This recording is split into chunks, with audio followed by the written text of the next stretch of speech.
The librarian told me, kids like me don't know anything, until the police were called. I was 9 when the new volunteer, Mr. Gary, started working in the library. I recognized him instantly from a website my mom showed me. These are people who hurt children. If you ever see any of them, you tell an adult immediately. I walked straight to Miss Lyon's desk, my hands already shaking. That's the man from the website my mom showed me, I whispered, trying not to point. The one with people who hurt kids. She barely glanced up from her computer. What website, sweetie? The one with the bad people. I remember his face, the scar, and everything. Miss Lyons' expression changed and she sighed heavily. You're too young to judge adults. That's very rude. But he's on the computer. I pulled up the state registry on the library desktop right there. My mom had bookmarked it on every device. His face popped up immediately. Look, Robert Gary, he's not supposed to be near kids. She actually closed the laptop screen on my fingers. Not hard, but firm. 9-year-olds don't understand these things. Mr. Gary passed our background check, and I won't have you spreading rumors.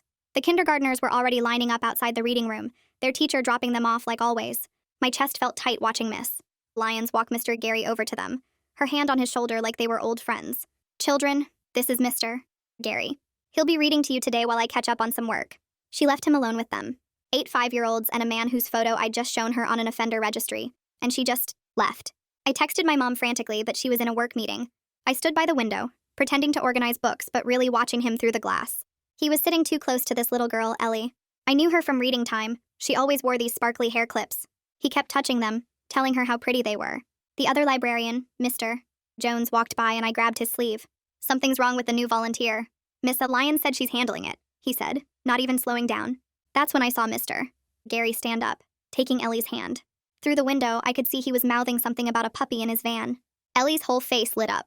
Mr. Gary was crouching down now, whispering something that made her nod excitedly. He started walking toward the door, Ellie skipping beside him. I ran around to the door, but it was locked from the inside. Standard procedure, Mrs. Lyons always said, to keep random people from wandering into story time. Mr. Gary was reaching for the door handle now, his other hand on Ellie's lower back. I sprinted back to Miss Lyons' desk. He's taking Ellie outside. Right now. He's taking her to his van. She didn't even look up. Mr. Gary is probably just showing her something in the parking lot. Stop being dramatic. Please. I was crying now. I couldn't help it. Please just look. Go sit down before I call your mother. Mr. Gary had the door open. I could see the parking lot through the gap, his white van parked right by the exit. That's when I saw it. The fire alarm. I yanked it down hard. The shrieking noise made everyone jump. Ellie started crying as Mr. Gary let go of her hand, kids and teachers pouring out of every room. I ran to Ellie and pulled her into the main evacuation line, my heart hammering so hard I thought I might throw up. The principal arrived with 2 police officers before the fire department. Someone must have seen Mr. Gary heading for the exit with Ellie and called it in. When they ran his ID, the officer's face went dark. I heard him radio something about registered offender on school property. Miss Lyons was talking fast to the officers, her face all red and flustered.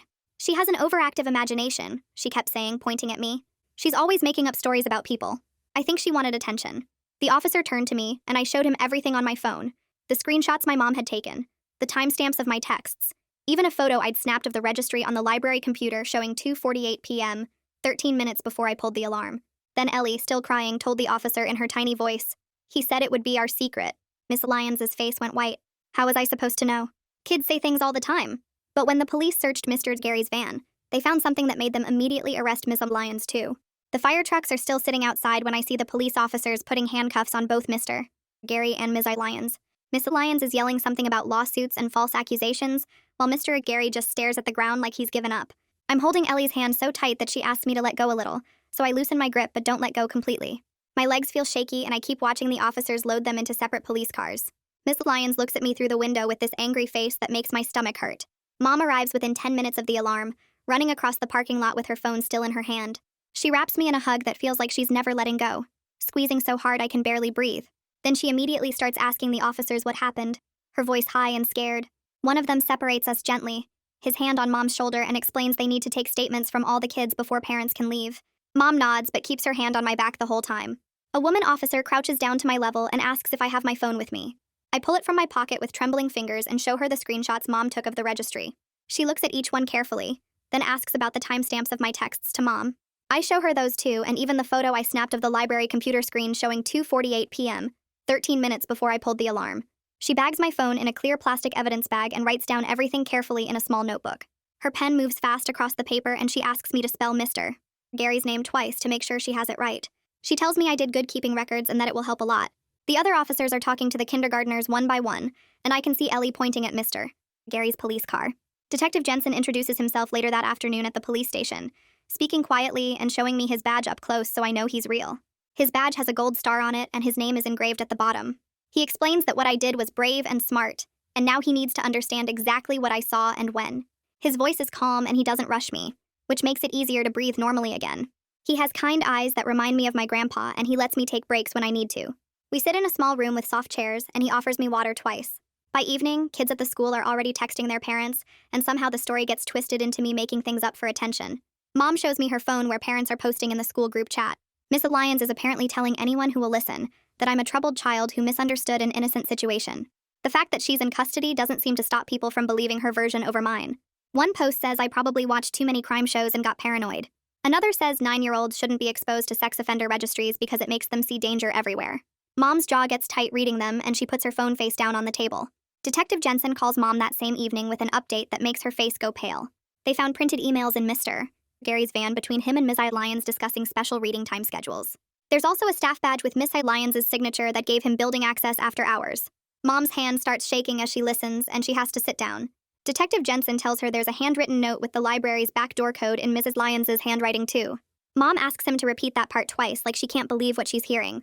After she hangs up, she just stares at the wall for a long time before telling me what he said.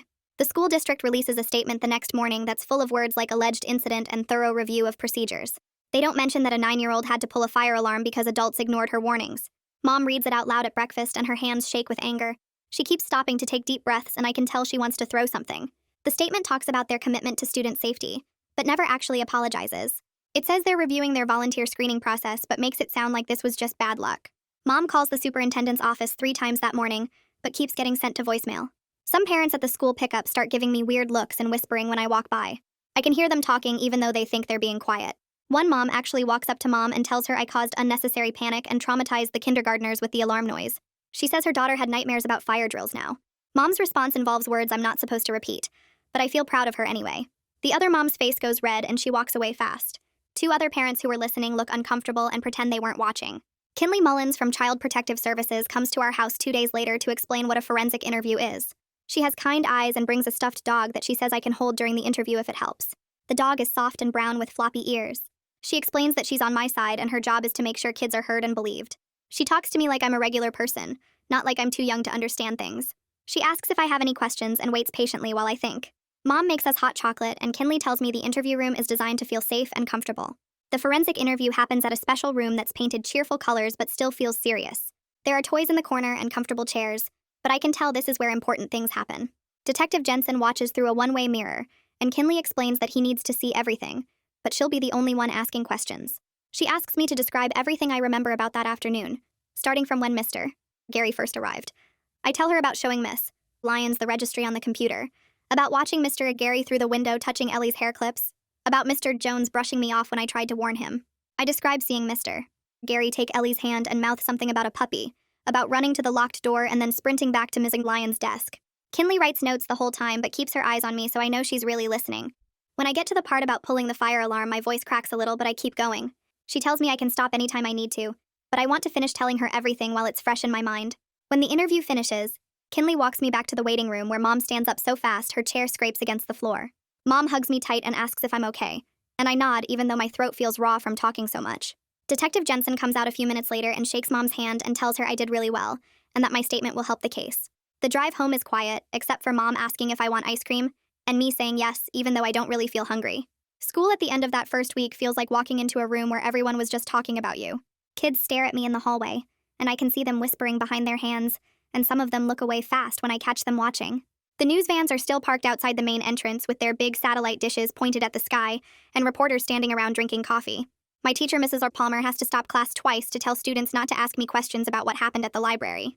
During lunch, I try to sit at my usual table, but the conversations go quiet when I get close, so I end up eating in the library office with the door closed because the cafeteria feels too loud and too many eyes are watching. The librarian lets me sit at her desk and doesn't ask any questions, which I appreciate more than she probably knows.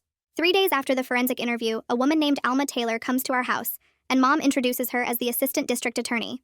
Alma has short dark hair and carries a leather briefcase that she sets on our coffee table before sitting down. She explains that she's prosecuting the case against both Mr. Gary and Ms. Lyons, and needs to walk us through what charges they're facing. Mr. Gary will definitely face charges for attempted kidnapping and being on the school property as a registered offender, she says, while pulling papers from her briefcase. Miss Lyons's case is more complicated because they have to prove she knew what she was enabling, and that's harder to show in court. Mom asks what happens if they can't prove it, and Alma pauses for a long moment before saying that Mrs. Lyons might only face lesser charges, or possibly walk free. The pause tells us everything we need to know about how uncertain this all is. Alma spreads documents across the table showing timelines and evidence lists, and Mom studies them carefully while I sit on the couch feeling small and useless. Mom takes me to see Hannah Bay the following week, and Hannah's office is nothing like I expected. There are soft chairs in colors like blue and green, and a whole box of fidget toys sitting on the side table, including spinners and squishy balls, and these weird mesh tubes you can turn inside out. Hannah has glasses and a kind smile, and she doesn't make me talk about the library right away, which surprises me. Instead, we practice breathing exercises where I put one hand on my chest and one on my stomach, and try to breathe so only my stomach hand moves. She teaches me what to do when my heart starts racing for no reason by counting things I can see in the room or pressing my feet hard into the floor. We spend almost the whole hour just learning these techniques, and Hannah says trauma makes our bodies react in ways our brains don't always understand. Before we leave, she gives me a small smooth stone to keep in my pocket that I can touch whenever I need to remember the breathing exercises. I see Ellie and her mom at the school pickup during the second week, and my stomach drops when I spot them near the fence. Ellie's mom sees us at the same time and immediately grabs Ellie's hand and starts walking the other direction toward the far parking lot. Ellie looks back at me with confused eyes, and I wonder if her parents told her what almost happened, or if they're keeping it secret to protect her. Mom notices too, and her jaw gets tight, but she doesn't say anything until we're in the car. Some families need space to process, she tells me while starting the engine, but it feels like they blame me somehow for making everything scary and real. I watch Ellie's mom rush her into their car through the side mirror and feel a weird mix of sad and angry that I can't quite sort out. The preliminary hearing happens 3 weeks after the fire alarm, and Mom takes me even though Alma said I don't have to testify yet. The courthouse has tall ceilings and marble floors that make every sound echo, and security guards check our bags before we can go through the metal detectors. Miss Lyons sits at a table in an orange jumpsuit with her hands folded in front of her, and I almost don't recognize her without her usual cardigan and reading glasses. When her lawyer says she pleads not guilty, Ms. Lyons nods like she actually believes it, like she really thinks she didn't do anything wrong. I squeeze Mom's hand hard enough that my knuckles turn white, and she squeezes back just as hard. The judge talks about bail and evidence and trial dates in words I don't fully understand, but Mom's face stays tight and focused the whole time. Miss Lyons's lawyer, Craig Mott, stands up to argue for bail and tells the judge that I'm a child with an overactive imagination who misinterpreted a volunteer helping a student.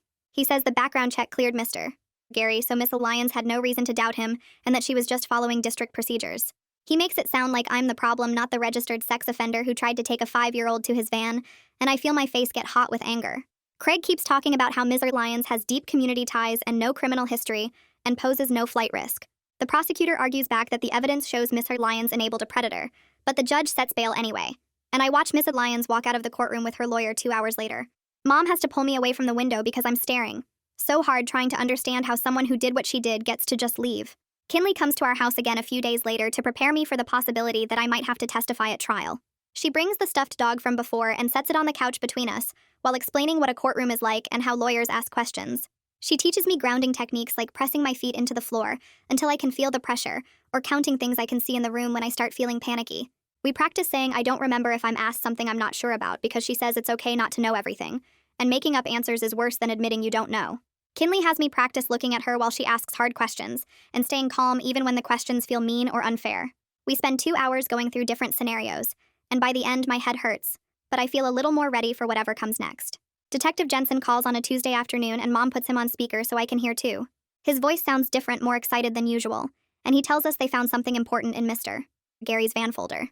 There's a printed memo with the library's backdoor security code, and Mr. Lyons' signature at the bottom, he says, and also a roster of kindergarten reading time participants with Ellie's name circled in red ink. The handwriting matches samples they took from Missy Lyons' desk, which means she was directly involved in planning access for Mr. Gary. Mom's hand starts shaking while she holds the phone and she has to sit down on the kitchen chair. Detective Jensen says this changes everything because it proves Miss Lyons wasn't just negligent, she was actively helping Mr. Gary get to specific kids. After Mom hangs up, she stares at the wall for a long time before telling me what this means for the case, and I can see her hands are still shaking. The school board holds a closed meeting that Mom isn't allowed to attend, but she hears from another parent that they spent most of the time talking about liability insurance instead of what went wrong. The risk manager apparently said their priority is protecting the district from lawsuits, not discussing how a registered sex offender ended up volunteering with kindergartners. Mom makes a lot of angry phone calls that night to board members and the superintendent, and I can hear her voice getting louder through my bedroom wall. She keeps saying things about accountability and children's safety, and how insurance money won't fix what almost happened. When she finally comes to say goodnight, her eyes are red and tired, but she tells me she's not giving up on making them take responsibility. A reporter named Emily Rowland publishes the first article about the case on Friday morning, and suddenly our phone won't stop ringing. The article has details about Mr. Gary's history, and the evidence found in his van, and quotes from unnamed sources about the investigation. Mom's phone buzzes constantly with calls from other reporters and people we don't know, and she finally turns it off after lunch. The article gets shared online, and the comments section fills up with people arguing about whether I'm a hero or a troublemaker who caused unnecessary panic. One person writes that 9-year-olds shouldn't have access to sex offender registries because it makes them paranoid about normal adults. Another person says I probably made the whole thing up for attention, and that Ms. Lyons is the real victim of a witch hunt. Mom reads some of the comments out loud at dinner and gets so angry she slams her laptop shut and tells me I'm never allowed to read them. I sneak onto the computer later that night anyway, and read through dozens of comments before Mom catches me and unplugs the router. The next week, Mom starts leaving for work later and coming home earlier than she used to. I notice because she's always been gone before I wake up for school, but now she's making me breakfast at the kitchen table. She tells me she talked to her boss about flexible hours so she can take me to all the appointments with Alma and Detective Jensen and Hannah. I hear her on the phone with the electric company one afternoon when I'm supposed to be doing homework. Her voice sounds tired and small, asking if they can give her until next month to pay the full bill. She promises she's good for it and just needs a little more time. I pretend I'm focused on my math worksheet, but I'm really listening to every word. That night, I hear crying coming from her bedroom after she thinks I'm asleep. I stand in the hallway with my hand on the doorknob, but I don't go in because I don't know what to say about being the reason everything costs so much money. Mom tells me at breakfast a few weeks later that Ellie transferred to a different school across town. She says Ellie's parents think a fresh start will be good for her. I ask if I can call Ellie to say goodbye, but Mom shakes her head and explains that Ellie's family needs space right now to help her heal. I write Ellie a letter anyway on my best stationery with the sparkly borders. I tell her I'm sorry the fire alarm was so loud and scary and that I hope she's okay. I write that I miss seeing her at reading time and talking about our favorite books. I fold it carefully and put it in an envelope with her name on the front. Mom finds it on my desk and sits down next to me. She says maybe we can send it later when Ellie's family is ready, but right now they need privacy. The letter stays in my desk drawer, and sometimes I take it out and read it when I'm feeling lonely. I wonder if Ellie still wears those sparkly hair clips, or if they remind her too much of that day. Alma calls on a Tuesday afternoon and Mom puts her on speaker so I can hear. Her voice sounds different from usual. She explains that Mr. Gary's lawyer contacted her about a plea deal to avoid going to trial. If he pleads guilty to some of the charges, they'll recommend a shorter sentence, and I won't have to testify in court. But it also means some details about what he planned might never become public record.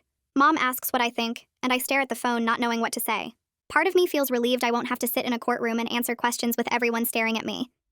But another part feels cheated, like he's getting away with something even though he'll still go to prison. I tell Alma I need to think about it. She says that's okay and we can talk more at our next meeting. After she hangs up, I go to my room and lie on my bed staring at the ceiling. Both options feel scary in different ways, and I hate that I have to choose. Detective Jensen calls a few days later with news that makes Mom's face turn red. She has to sit down at the kitchen table and grip the edge hard with both hands. He tells us that 2 years ago, another librarian filed a complaint about Mr.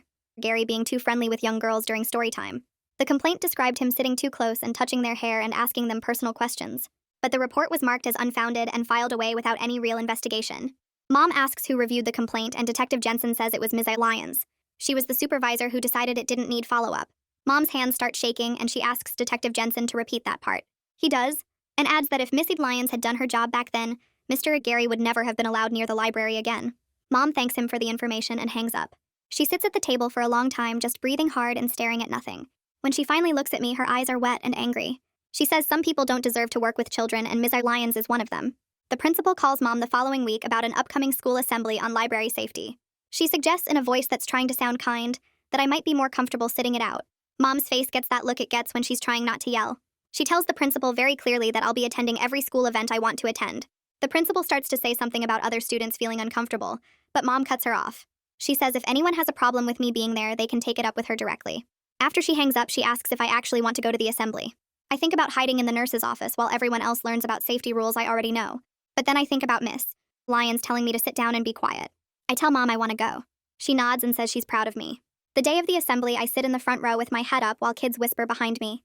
The principal talks about new volunteer screening procedures without ever mentioning why they're necessary. I count the ceiling tiles and practice my breathing exercises until it's over. Hannah asks me during our next session how I'm feeling about pulling the fire alarm. I tell her some people at the school think I overreacted and caused problems for no reason. She nods and doesn't look surprised. Then she asks me what would have happened if I hadn't pulled it. I think about Mr. Gary's hand on Ellie's back and his van in the parking lot, and Ellie's excited face when he mentioned the puppy. I tell Hannah that Ellie might be gone. Hannah nods again and says that's the only thing that matters. She explains that sometimes doing the right thing makes people uncomfortable or angry, but that doesn't make it wrong. The guilt in my chest gets a little lighter when she says that. It doesn't disappear completely, but it feels less heavy than before. I practice saying out loud that I did the right thing, even though it was scary. Hannah makes me say it 5 times until my voice sounds like I believe it. I see Miss Lyons at the grocery store 2 weeks later when Mom and I are buying milk and cereal. She's in the produce section looking at apples. Her hair is different, and she's wearing regular clothes instead of her librarian outfits, but I recognize her immediately. She looks up and sees me at the same time. Her eyes go cold and hard, and she just stares at me across the vegetables. Mom notices where I'm looking and immediately steps between us. She takes my hand and we walk quickly to the checkout without getting everything on our list. In the parking lot, Mom calls Detective Jensen and tells him what happened. He asks if Miss Lyons said anything or came near us. Mom says no, but the way she looked at me felt threatening. Detective Jensen says, Miss Lyons isn't supposed to be anywhere near me as part of her bond conditions. He makes a note to tell Alma so the prosecutor knows Miss Lyons violated the order. Mom keeps checking the rearview mirror the whole drive home to make sure no one is following us. The school sends a letter to all parents about enhanced safety measures the next month. Mom reads it out loud at dinner with a bitter laugh in her voice. The letter talks about new fingerprint background checks and continuous monitoring of volunteers. It uses words like proactive and comprehensive, without ever admitting the old system failed. There's no mention of how a registered sex offender ended up volunteering with kindergartners, or why it took a 9-year-old to stop him. Mom finishes reading and drops the letter on the table. She says it's a nice piece of fiction. Later, I see her in her office framing the letter and hanging it on the wall next to her desk. When I ask why, she says it's a reminder that institutions protect themselves before they protect kids. I don't fully understand what she means, but I can tell she's still angry about it. Emily sends Mom an email asking if I'd be willing to do an on-the-record interview about what happened. She promises to be sensitive and let me tell my story in my own words. Mom reads the email twice, then deletes it without responding. She tells me she's protecting me from more attention and stress. I can tell part of her wishes people could hear my side of things directly, instead of through police reports and court documents. That night, I hear her crying in her room again. I feel guilty for causing so many problems and making everything so hard. I want to tell her I'm sorry, but I don't know how to apologize for doing the right thing. I lie in bed counting the glow in the dark stars on my ceiling until I finally fall asleep. Alma calls the next week with news about Mr. Gary. He accepted a plea deal that includes charges for attempted kidnapping and being on the school property as a registered offender. His sentencing is scheduled for next month. Alma explains this means I definitely won't have to testify against him in court. I feel relieved that I don't have to sit in front of him and answer questions. But I also feel cheated, like he's getting away with something even though he's going to prison for years. Mom asks what the sentence will probably be, and Alma says likely 8 to 12 years. It sounds like a long time, but I keep thinking about Ellie and what almost happened. I wonder if 12 years is enough for trying to take a little girl to his van. Alma says I can write a victim impact statement that the judge will read even if I don't testify. I tell her I'll think about it. After we hang up, I go to my room and close the door. I sit on my bed feeling relieved and angry and guilty all at the same time. Kinley comes over 3 days later with a special notebook that has lines for writing and a picture of a tree on the cover. She sits on the floor of my room with me and explains that a victim impact statement is my chance to tell the judge how what happened affected me. I don't have to read it out loud in court, she says, but the judge will read every word before deciding on sentencing. We start with easy questions about what I remember feeling that day at the library, and I tell her about my hands shaking when I tried to show Mrs. Lyons the computer screen. Kinley writes down everything I say without changing my words or making them sound more grown up. When I tell her about the nightmares where I'm running toward the fire alarm but my legs won't move fast enough, she stops writing for a second and just nods like she understands. The statement takes 2 hours to finish, and by the end my hand hurts from gripping the pencil so tight. Kinley reads it back to me to make sure it sounds like my actual voice, then puts it in a folder with my name on it. I slide the folder under my bed next to my journal, and I don't tell anyone except Mom that it's there. A week later, Mom gets a call from Alma about Miss Lyons filing a lawsuit against the school district. Miss Lyons is claiming she followed all the proper procedures, and the district is just making her a scapegoat to avoid their own responsibility. The district fires back with their own legal filing about negligence and breach of duty, and suddenly there are lawyers arguing about who failed worse. Alma explains over the phone that this civil lawsuit is separate from the criminal case, but Mom keeps saying it feels like everyone cares more about protecting their money than about what almost happened to Ellie. I listen from the hallway and wonder if anyone besides us remembers that this whole thing is about a 5-year-old girl who almost got taken. The next day, an envelope arrives from the district's risk manager with an official-looking letter inside. Mom reads it once, then twice, then a third time before her face goes red. The letter offers to pay for all my therapy sessions with Hannah if Mom signs a paper promising not to talk about the case publicly or sue the district later. Mom stares at the letter for a long minute, then tears it into small pieces and drops them in the trash. She calls the risk manager back and tells him we don't accept hush money, and I hear her voice shaking with anger through the phone. I feel proud of her for saying no, even though I know the therapy bills are stacking up on her desk. She doesn't think I noticed the envelopes marked past due, but I see them when I'm getting pencils from her office. The money stress starts showing up in other ways too. Mom snaps at me for leaving my backpack on the floor, then apologizes 5 minutes later. I start getting stomach aches before school that make me want to stay home, and Mom has to call me in sick twice in 1 week. During my next appointment, Hannah suggests a family session where Mom and I can talk about how the case is affecting both of us, instead of pretending everything is fine. We sit on Hannah's couch together, and Hannah asks us each to say one thing that's been hard. Mom starts crying and says she's sorry for making me worry about adult problems like money and lawyers. I cry too and tell her I feel guilty for causing so many problems by pulling the fire alarm. Hannah hands us both tissues and helps us understand that none of this is my fault, and that Mom is allowed to be stressed without me feeling responsible. Things get a little better after that session. Mom stops trying to hide the bills, and I stop pretending the stomach aches aren't real. 2 weeks later, I open our mailbox after school and find an envelope with no return address, and my name written in blocky letters. Inside is a note on plain white paper that just says, "Liars get what they deserve." My hands start shaking as I bring it inside to show Mom. She calls Detective Jensen immediately, and he drives over within 20 minutes to bag the note as evidence. He asks if we've noticed anyone following us or watching the house, and Mom mentions the car that's been parked down the street some evenings. Detective Jensen makes notes and promises to increase patrol cars driving past our house. That night, I check every lock on every door and window 3 times before bed, and Mom doesn't tell me to stop. I lie awake listening for sounds outside and wondering who sent the note. Meanwhile, Emily files something called Freedom of Information Act requests to get copies of the old complaint about Mr. Gary and internal emails about how the district screens volunteers. The district responds by citing privacy exemptions and refusing to release most of the documents she asked for. Emily appeals the decision, and Mom explains to me over breakfast that this is how reporters hold powerful people accountable, even when those people don't want to cooperate. I ask why the district won't just show the emails if they have nothing to hide, and Mom says that's exactly the right question. 8 months after I pulled the fire alarm, Ellie's mom finally returns one of Mom's many phone calls. Mom's face goes pale as she listens, and when she hangs up, she sits down at the kitchen table and puts her head in her hands. Ellie has been having nightmares, her mom explains, and started seeing a therapist who helped her remember things she'd forgotten. It turns out Miss Lyons had arranged several special reading times with just Ellie and Mr. Gary before that day, sessions that seemed normal to Ellie at the time, but now she understands weren't normal at all. The therapist used special techniques to help Ellie remember without planting false memories, and everything Ellie described matched patterns that Mr. Gary had used before. Mom calls Alma right away to report what Ellie's mom told her, and Alma says this new disclosure changes everything about Ms. Lyons' case. Within a week, Alma files additional charges of child endangerment and accessory to attempted kidnapping against Ms. Lyons.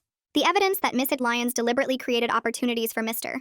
Gary to be alone with Ellie makes the case much stronger than before. Mom cries when Alma calls with the news, and I can't tell if she's crying from relief that justice might actually happen or from sadness about what Ellie went through in those special reading sessions. Probably both.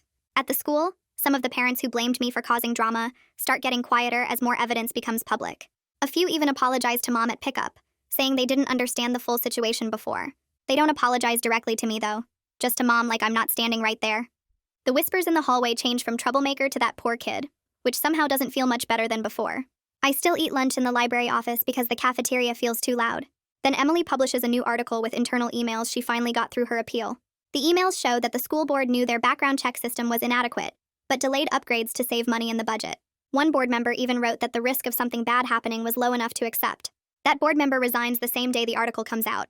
Mom reads the whole article out loud at dinner with satisfaction in her voice, and I understand for the first time that sometimes the truth takes months to come out, but it does eventually come out if people keep pushing. I buy a composition notebook the next day and start writing everything down. The date goes at the top of each page, then what happened and when it happened and who said what. Hannah tells me during our next session that this gives me control over my own story instead of letting other people tell it for me.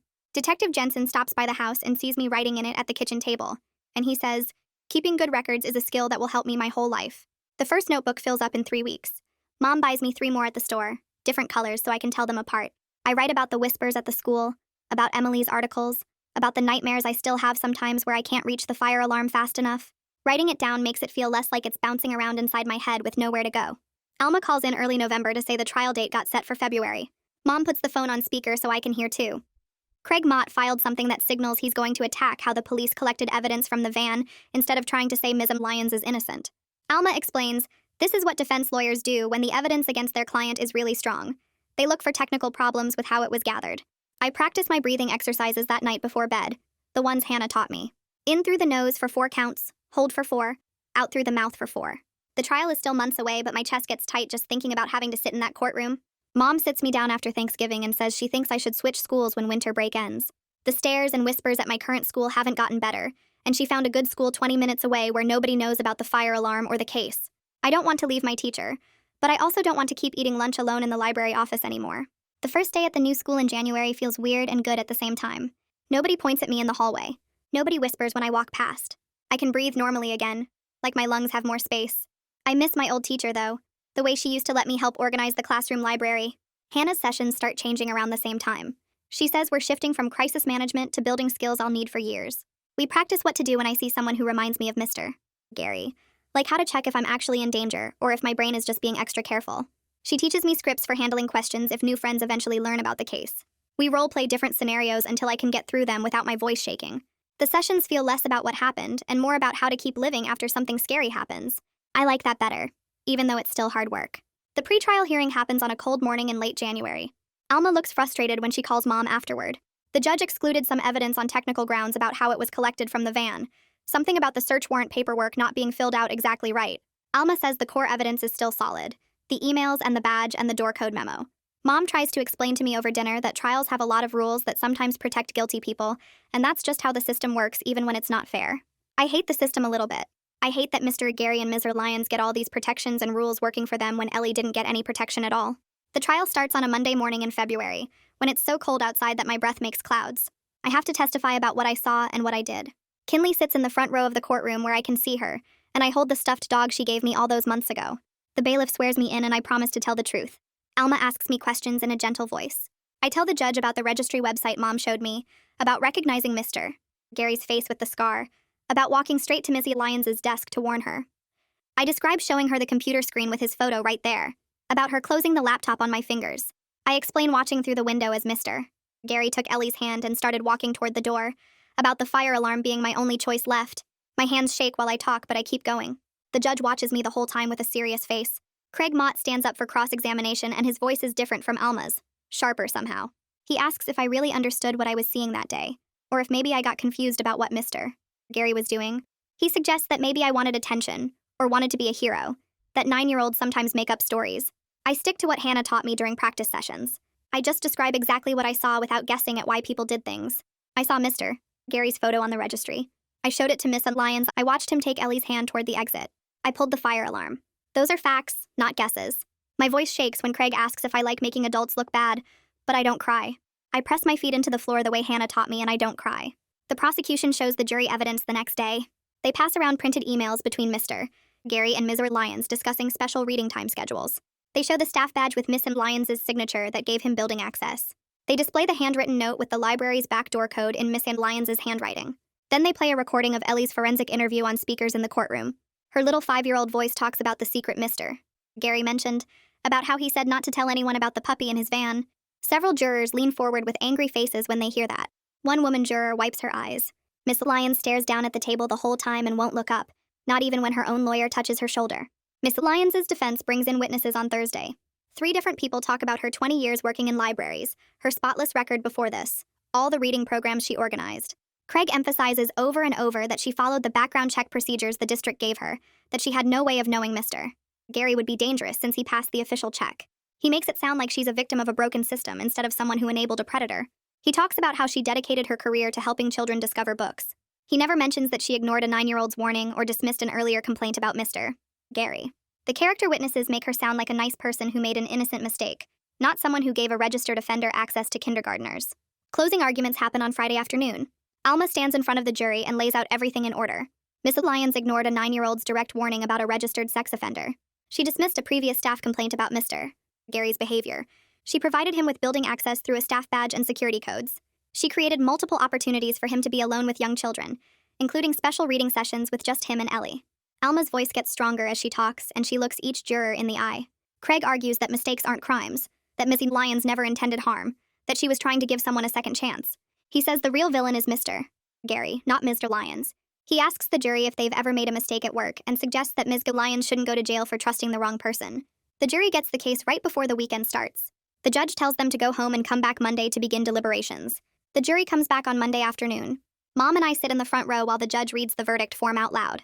Guilty on child endangerment. Guilty on evidence tampering. Not guilty on accessory to attempted kidnapping. Alma leans over the railing afterward and explains that the jury believed Miss Lyons was careless and tried to hide her mistakes, but they couldn't prove she knew Mr. Gary planned to take Ellie that exact day. Mom squeezes my hand so tight it hurts when the verdict gets read. Miss Lyons stares straight ahead with no expression on her face. The sentencing hearing happens 3 weeks later in the same courtroom. The judge gives Miss R. Lyons 18 months in county jail and takes away her teaching and library licenses forever. She can never work with kids again. I sit next to Hannah in the gallery and watch Miss Lyons get led away in handcuffs. Later that afternoon in Hannah's office, I tell her I'm mad about the sentence. 18 months feels like nothing compared to what could have happened to Ellie. Hannah nods and says feeling angry doesn't mean I did anything wrong. The anger sits heavy in my chest anyway, like something I can't put down. The school district settles the civil case 4 months after the sentencing. Mom shows me the letter explaining they'll pay for policy reforms and give our family and Ellie's family some money without making us sign papers saying we can't talk about it. Mom uses part of the money to pay off all the therapy bills that piled up. She puts the rest in my college fund.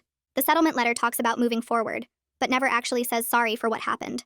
Emily writes another article about the new volunteer screening rules and mandatory training for library workers. Mom asked her to keep my name out of it, so the article focuses on how the system failed instead of telling individual stories. I feel relieved to stay anonymous. Part of me wishes people knew that a kid figured out what all the adults missed, but mostly I'm just tired of being noticed. We moved to a new town the summer after 5th grade ends. Mom found a better job that pays more money and makes things less tight at home. The new house has strong locks on every door and a security system that beeps when windows open. I sleep better knowing the house is protected. I make friends at my new school who don't know anything about fire alarms or libraries or trials. They just know me as the kid who likes reading and is pretty good at math. 3 years pass before I hear from Ellie again. Kinley forwards me an email one afternoon when I'm 12 years old. The message is short and says Ellie wanted to thank me for keeping her safe that day. She doesn't ask to meet up or stay in touch. She just wanted me to know she's okay now and taking karate classes. I read the email 5 times in a row. Then I save it in a special folder on my computer where I keep important things.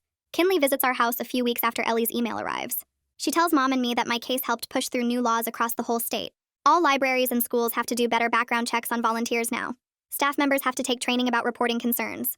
Kinley says sometimes one person being brave changes things for everyone who comes after. I feel proud when she says that, but I also feel tired from carrying this story for so long.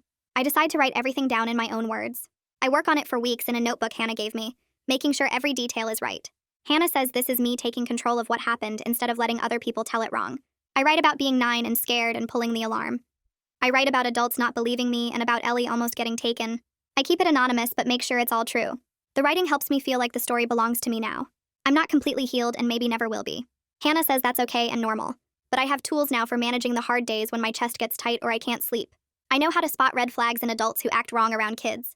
I trust my gut feelings even when other people say I'm overreacting. I can set boundaries when people make me uncomfortable. The nightmares about Mr. Gary and the van come less often now. I can walk past fire alarms in buildings without my heart racing. That feels like enough progress. Years later, when I'm in high school, I walk through the library in my new town looking for books for a project. I pass a fire alarm on the wall near the back exit.